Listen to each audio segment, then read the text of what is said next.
В днешно време пазарът е абсолютно претъпкан от всякакви видове мишки, чак да се чуеш от коя да избереш. Някой път може да стане наистина трудно. Но нали за това съм тук, да ви помагам и да ви давам готини предложения. А днешното е точно такова. Пазарувайте в ArtDesk.bg с промокод TheClasher за 5% отстъпка от цялата периферия в сайта, независимо дали продуктът е вече намален. И TheClasher с PC за 3% отстъпка при лаптопи и компютри, отново, независимо дали те са намалени.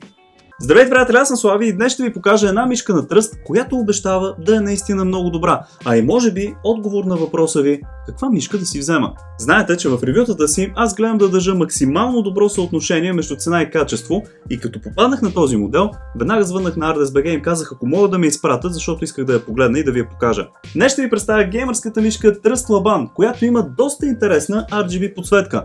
Сега, много ми заприлича на тази на Razer Mamba, знаете тяхните две RGB ленти, които минават през цялата дължина и са наистина страхотни, но и цената им е страхотна. Затова като видях този тръст си казах, гледайте бе, нещо подобно. Я да видим каква му е цената. В този момент нова изненада си казах, това е за моите хора в канала.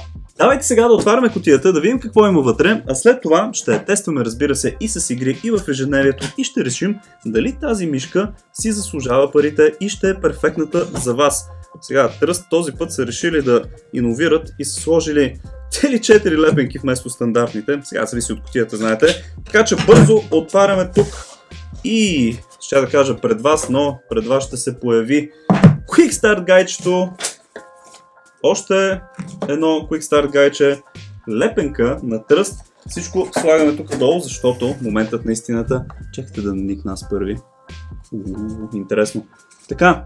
От самата опаковка, скъпи приятели, виждаме, че става въпрос за по-премиум продукт. Така че днес ще разгледаме, може би, една от най-високия клас мишки, които от Trust правят. И това си личи още от кутията. Сега виждаме навсякъде е облицовано в донапрен. Знаете, че искам да проверявам всичко. Добре, нямаме повече никакви неща вътре. Така че слагаме обратно донапрена. Добра опаковка от Trust, страхотна работа тук. И махаме ножа. За първи път, скъпи приятели, да тестваме как се усеща в ръката. Супер. Не, между другото, наистина много добре. Направена е по такъв начин, че и палеца, и безименния пръст да легнат много добре. Чувства се удобно. Имаме едно допълнително копче, което веднага забелязвам. Сега ще ви покажа и на вас. Това е леко в ляво се пада. Може да се къстамайзва със сигурност, щом става въпрос за гейминг мишка. Но, като цяло, първото ми впечатление е, че нормална тежест, знаете, има някои мишки, където са много леки, не стават, някой път са пък прекалено тежки, някой път предлагат и да си кустомизирате нещата и тежестите, но тази тук е, може би, в перфектната тежест и да ви кажа, често се чувства наистина супер. И покритието. Не, покритието заговорим е това гуменото уникално. Хайде да видим през един саундчек тук близо до микрофона, да видите за какво става въпрос. Сега тестваме главните бутони. Скрола изобщо не се чува. DPI бутоните, страничните и този допълнителния бутон, който между другото ще е перфектен за Fortnite, между другото да си пускате нещо стената много бързо да си я сетвате. Не знам, поне за мен ще е така. Но, хайде сега да я палим и да й правим ревю, да видим дали това наистина е перфектната мишка за вас. Мишката е модел GTX 188 Laban и първото нещо, което си казах като я включих беше леле, подсветката е уникална. Даже прекарах малко време в съзерцание, преди да продължа с тестовете. Трябва да си признаем, че на външен вид този тръст изглежда наистина страхотно. Уникални извивки, готина форма и разбира се черен цвят. За мен лично всяка една мишка трябва да е черна.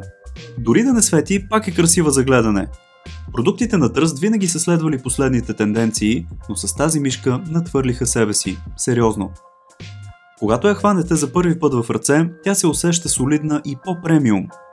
Покрита е с гладка гумена текстура, която виждаме в 95% от мишките днес и е много удобна при допир.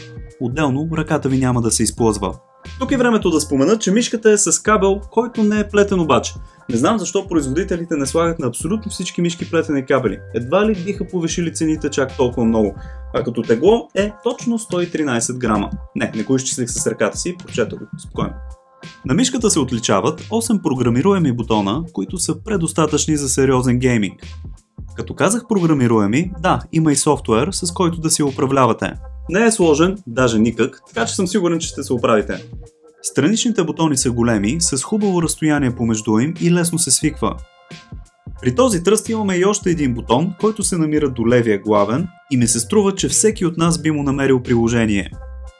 Тъй като мишката е от най-висок клас на компанията, очакваме и сериозен перформанс. Това твърдение е подкрепено от изключително мощният оптичен сензор PixArt PMW3360, който може да достигне умопомрачителните 15 000 dpi. Това ви гарантира, че няма да имате ни най-малък пропуск в движението, колкото и бързо да се опитате да я придвижите. Скоростта е 300 IPS, а акселерацията до 50G. Времето за реакция на тази мишка е 1 милисекунда. Какво да ви кажа, на хартия е перфектна, а и тестовете ми доказаха, че това е една много стабилна гейминг мишка. Справяше се изключително добре при резките движения, усеща се страхотно в ръката и се свиква бързо.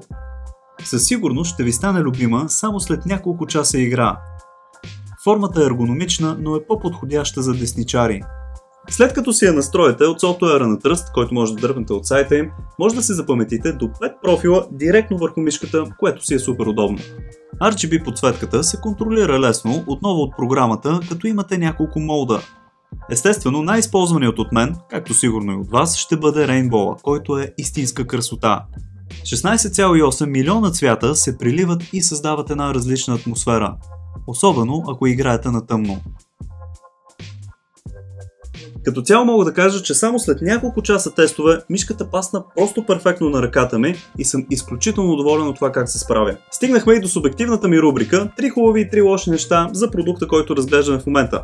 Започваме естествено с хубавото и първото нещо, което ми прави впечатление е качеството на направа. Наистина е много добро. Второто е оптичният сензор, който е изключително прецизен. Наистина нямаше пропуск. Третото е лесният софтуер, с който управлявате. От негативната страна, първото нещо, което не ми хареса е кабелът, който макар и да е 1,80 м е гумен, не е плетен, не знам защо са го избрали. Второто е, че дори да имате клавиатура на Trust, няма да може да си синкнете подсветката с нея. Трето, за момента наистина не се сещам, но ако искате и сте забелязали нещо негативно, може да го пишете долу в коментарите. Като цяло моето мнение е, че Trust винаги са изкачали с много качествени продукти, а този път дори са надминали себе си. Казвам ви го честно, мишката е много добра, с изключително много положителни страни, а негативните са абсолютно пренебрежими. А и още не сме стигнали до цената. За целта се отправяме към сайта на Ardes, където може да откриете мишката за 99 лева. Не забравяйте да използвате и промокодът TheClashers за 5% отстъпка не само на нея, но и за цялата периферия в сайта. Ако тази мишка наистина ви допада, може да си я вземете и аз гарантирам, че няма да съжалявате. И така, приятели, ако ви е харесало това ревю, може да ме подкрепите с един мощен лайк, както и да се абонирате за канала с камбанка, да не взема да изпуснете някои от готините неща, които правим. Аз на своя страна обещавам да следя за оферти и за такива качествени продукти, които мога да ви показвам на вас. Чао и до нови срещи!